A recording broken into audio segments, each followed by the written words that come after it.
Shalom and praise Lord, सबको जय मसीह की। मेरा नाम है पास्टर श्याम और मैं आपका स्वागत करता हूँ आज के नए लेसन में।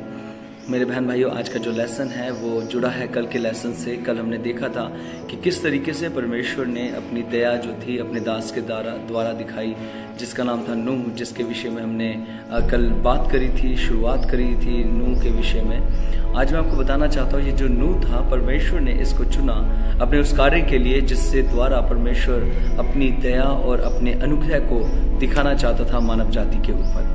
मेरे अजीजों, नूह के विषय में अगर हम देखें तो नूह अपने समय के लोगों में धर्मी जन था, खराई से चलने वाला था और परमेश्वर के साथ उसकी आज्ञाओं को मानता था। और एक समय आया जब परमेश्वर ने नूह को खड़ा किया और कहा कि इस सृष्टि को अंत करने का, इस सृष्टि को खत्म करने का प्रश्न मेरे सामने उठता है। क्यों? क्योंकि जो भी मनुष्य के मन में उत्पन्न होता है वो बुरा उत्पन्न होता है। मतलब जो मनुष्य था वो उपद्रवी बन चुका था। उस समय में उपद्रव फैल चुका था, परमेश्वर से दूर हो चुके थे, जो जिसको अच्छा लगता था वो वही करता था। और परमेश्वर ने कहा मैं अब मानव जाति को इस संसार से खत्म कर दूंगा। लेकिन उसका क्रोध, उसका जो गुस्सा था वो भड़का, लेकिन उसके साथ उसकी दया भी भड़की, दया भी दिखाई देती है जो नूह के द्वारा हमें देखने को मिलती है। मेरे अजीजों, यहाँ पर हम पढ़ रहे हैं नूह के विषय में, उत्पत्ति उसका अध्याय 6 के अंदर नूह को परमेश्वर ने खड़ा किया। यहाँ पर परमेश्वर ने नूह को एक आज्ञा दी कि नूह तू जा और एक जहाज बना, एक ऐसी चीज बना, एक नाव बना जिसके द्वारा मैं तुझे बचाने पर हूँ। अजीजों, इसको हम एक देखते हैं, इब्रानी में एक शब्द आता है जिसको बोला जाता है तेवा।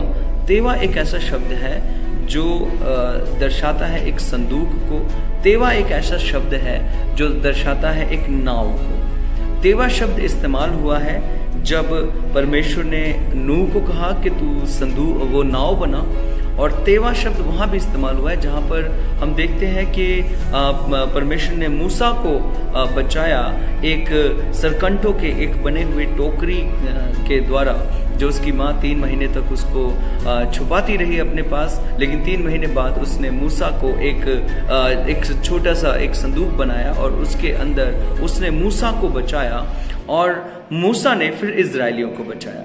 इसके बाद कई विचारक जो बाइबल अध्ययन करते हैं, जो बाइबल विचारक हैं, वो इसकी तुलना करते हैं वाचा के संदूक के साथ भी। मेरे अजीजों, याद रखना, वाचा के संदूक में क्या था?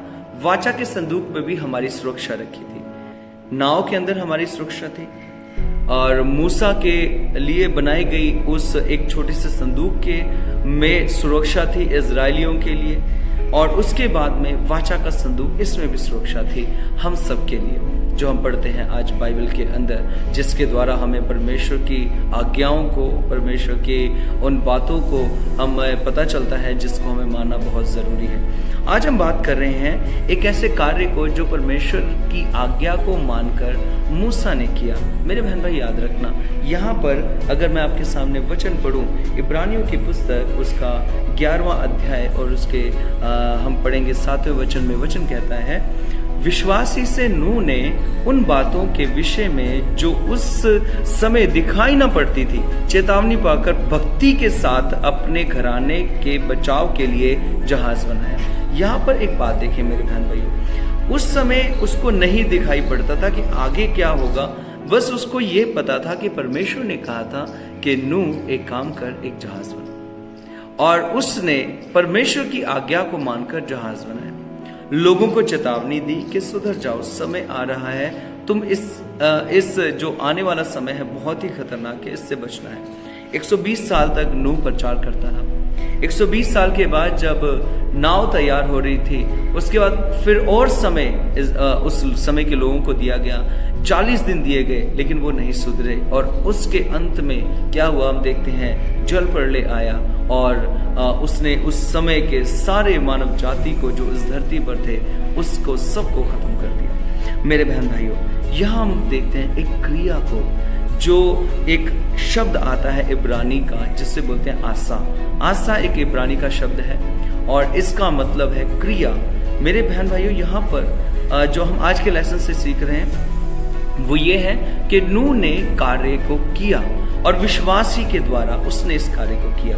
अब हम एक और वचन पढ़ते हैं जो हमें मिलता है याकूब की पुस्तक और उसके दूसरे अध्याय के हम पढ़ते हैं जब वचन में 20वें वचन में कहता है कि पर हे निकम्मे मनुष्य, क्या तू यह भी नहीं जानता कि कर्म बिना विश्वास व्यर्थ है। मेरे अजीजों, उस समय नूह के लिए एक बहुत बड़ी चेतावनी थी, एक ऐसा जहाज बनाना जिसकी लंबाई, चौड़ाई, गहराई, खंड, एक एक चीज परमेश्वर ने उसे बताई और उसने उस कार्य को किया। ये उसके लिए आसान नहीं था, उसके लिए बहुत टफ वर्क था, लेकिन परमेश्वर की सामर्थ उसके साथ खड़ी थी। परमेश्वर की सामर्थ के द्वारा उसका परिवार उस आज्ञा के अनुसार चलता रहा जो नूह ने अपने बच्चों को बताया। मेरे बहन भाइयों, आज भी परमेश्वर हमें बचाना चाहता है। सवाल हमारे ऊपर है कि क्या हम तैयार हैं, क्योंकि वचन कहता है कि बिना कर्म के विश्वास व्यर्थ है। हमें कार्य करना है, हमें आशा जो इब्रानी का एक शब्द है जिसका मतलब है क्रिया, हमें वो कार्य करना है जिसके द्वारा हमारा उद्धार हो। परमेश्वर आपको आशीष दे।